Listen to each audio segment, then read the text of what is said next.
What's up, music fans of the internet? Welcome back to last week's album. I am Derek. And I am Kevin.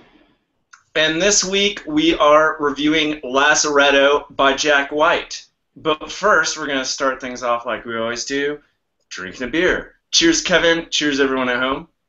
Cheers, Derek, and everyone at home. Lazaretto, in addition to being an isolation hospital for people with infectious diseases, is also the title of Jack White's second solo album, following 2012's Blunderbuss. Jack White, of White Stripes fame, don't think he really needs any more introduction than that. This album was also, a lot of the songs were inspired by short stories and plays written while White was 19 or so. They found in an attic recently, so he kind of used those as a starting tableau for many of these songs.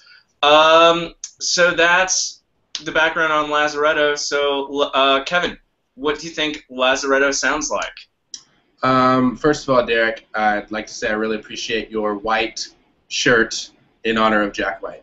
Good work there. Just, you know, little shout out clothing-wise. Yeah, so I thought Lazaretto sounds like, to play off your introduction, Derek, it sounds like Jack White isolates himself in his studio for months on end and then hits record right before his mental breakdown. What did you think it sounds like, Derek?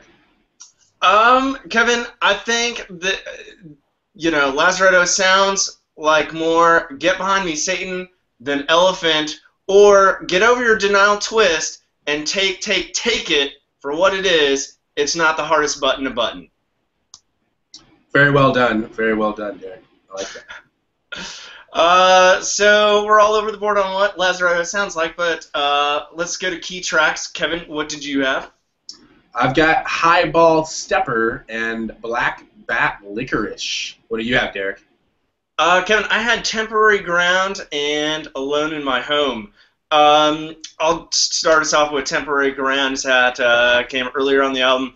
It opened up with this very old-timey sounding fiddle and kind of mandolin, acoustic guitar, slide guitar, and piano enters, and then it kind of this new age type sound clashes with this or meshes with this in bass guitar and a really clean drum beat, really kind of contrasting this old and new sound at the same time.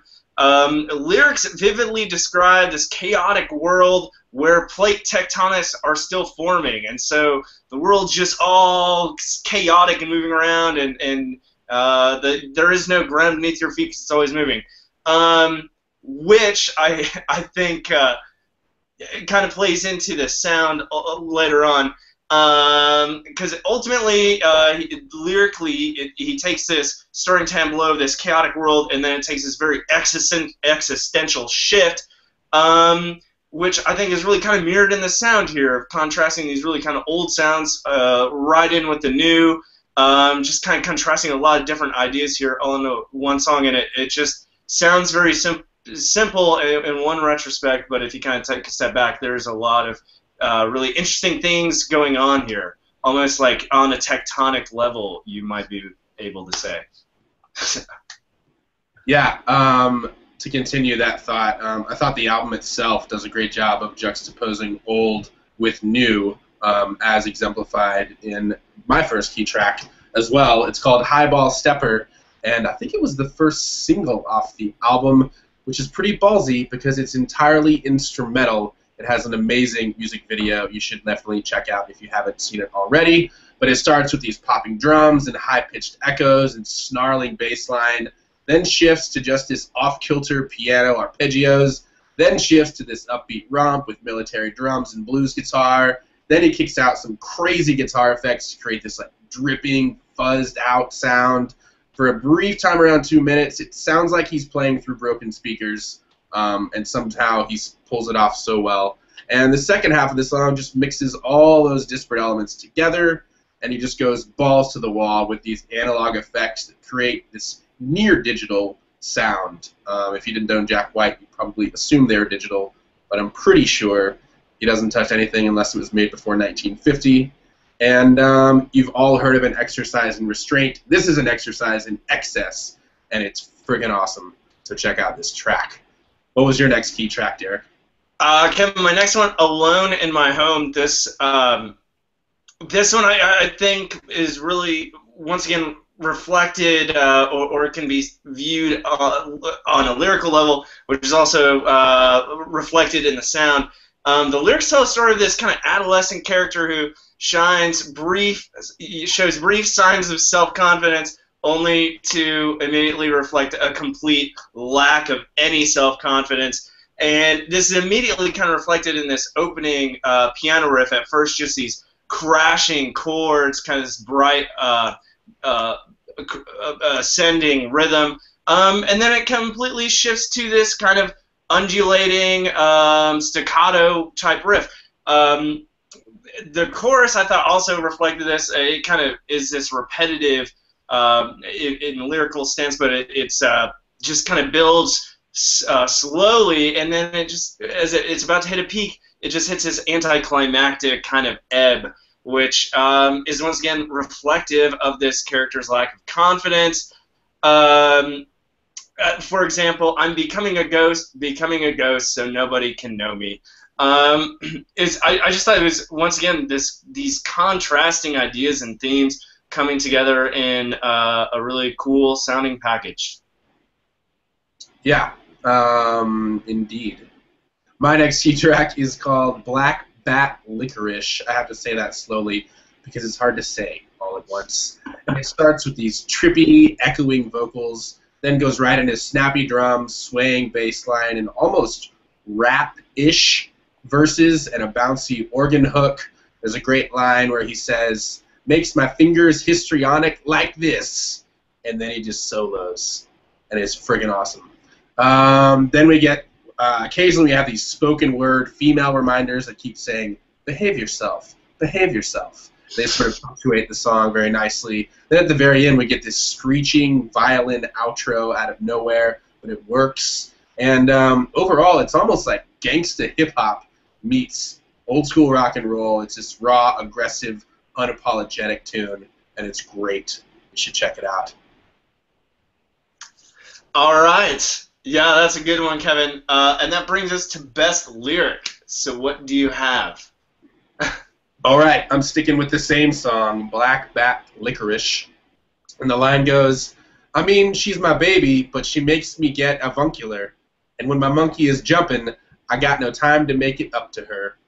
And that might be the most ambitious rhyme scheme I've heard possibly ever, rhyming the word avuncular. And he pulls it off so well. Great job, Jack White. What was your best lyric, Derek? Kevin, mine's also coming from that Black Bat Licorice. That is really hard to say. But this is just kind of a one-liner I kind of thought was funny.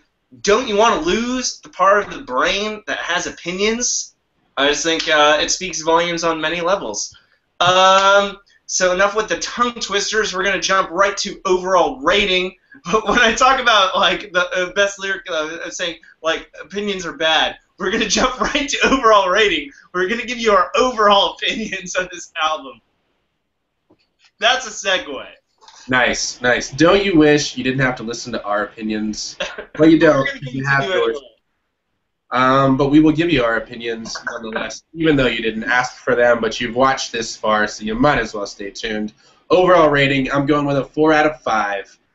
There's a lot of pedal steel and piano here, especially for Jack White. We get some country, we get some blues, some rock, some gospel, even some gangster rap, as I mentioned. And personally, I love how it's all over the place. Some may find it distracting or disorganized, but if you know anything about Jack White, that's just kind of his thing. It's more freewheeling and sporadic than his previous work, and definitely more ballsy and ambitious, but I dig it. And to me, it's the most Jack White album he's released to date. So yeah, 4 out of 5. What do you think, Derek? Kevin, I'm agreeing with you on 4 out of 5. I think I completely agree with you in your points on it being very ambitious. I thought, he could really expand in some of those areas musically. that weren't, quote unquote, within the lines being Jack White, very less guitar focused.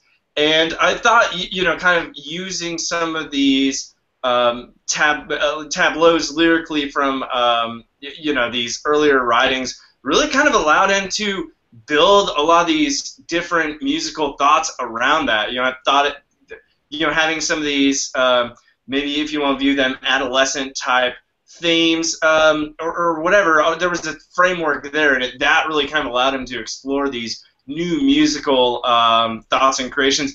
At some points, I almost thought just the lack of sound really added a lot. Like in that one song I mentioned earlier, he's building to this peak where you'd expect him to go, but him not going there, the anti-climax is almost speaks more volumes to the overall song. So I thought just a lot of really interesting things going on here. I completely agree with your point that this is maybe the most Jack White album yet.